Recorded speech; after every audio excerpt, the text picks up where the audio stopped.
कृष्ण को शस्त्र क्यों उठाने पड़े? यह प्रश्न केवल महाभारत के एक दृश्य का नहीं, बल्कि धर्म, मर्यादा और करुणा के गहरे संघर्ष का उत्तर है।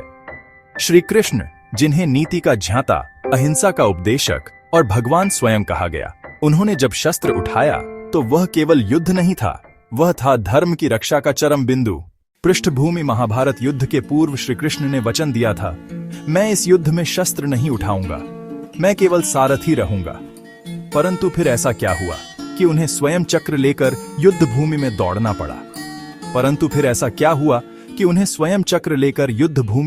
पड़ा।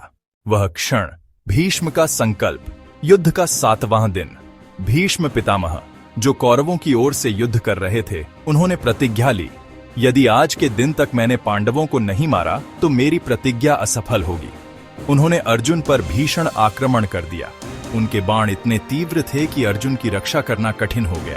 श्री कृष्ण देख रहे थे कि अर्जुन, जो धर्म का वाहक है, जो न्याय का रक्षक है, वह स्वयं संकट में है।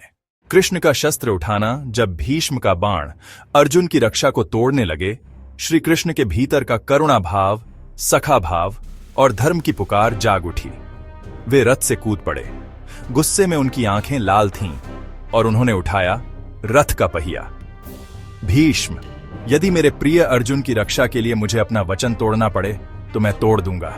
वे दौड़े युद्ध भूमि में, स्वयं धर्म, स्वयं विष्णु, भीष्म की ओर चक्र लेकर। भीष्म की प्रतिक्रिया: भीष्म पितामह मुस्कुराए। उन्होंने अपना धनुष नीचे कर दिया और कहा, आइए प्रभु, मेरे प्राण लेने आइए। इससे बड़ा सौभाग्य क्या होगा कि मृत्यु स्वयं नारायण के हाथों हो। परंतु श्री कृष्ण रुक गए। उनकी आंखों में आंसू थे। उन्होंने शस्त्र त्याग दिया। वचन भी बचा, धर्म भी बचा और अर्जुन भी बचा। निष्कर्ष तो क्यों उठाया कृष्ण ने शस्त्र? क्योंकि धर्म संकट में था, क्योंकि उनका मित्र अर्जुन मृत्यु के मुंह में था, क्योंकि वचन से बढ़कर है कर्तव्य, क्योंकि स्वयं भगवान भी करुणा के बिना धर्म को अधूरा मानते हैं।